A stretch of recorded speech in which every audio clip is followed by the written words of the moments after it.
నేను చూడమ్మా, నీకు తెలుసో తెలియదో ఈ కంపెనీలో నేను కొత్తగా రూలు పెట్టాను.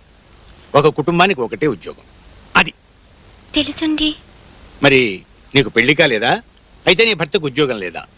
ఈ ఊళ్ళోనే కాదు, నీ భర్త బొంబాయిలో ఉన్నా సరే మీ కుటుంబానికి ఒక్కటే ఉద్యోగం. నేను ఓహ్ ఐసి భర్తకు ప్రమాదంలో వెన్నెముక దెబ్బ తగిలిందా? మంచం పెట్టాడు. అయ్యో పాపం. కేరళ వైద్యం చేస్తున్నావా? చాలా టైం పడుతుంది అనుకుంటాను. అంటే అతని తండ్రి చెల్లెలు, మీ అమ్మ తమ్ముడు అందరికీ నువ్వే, నీ జీతమే ఆధారం అన్నమాట. నేను ఐఎమ్ వెరీ సారీ ఇంత చిన్న వయసులో ఇలాంటి ఆపద వచ్చినందుకు. But I'm very happy, very very happy.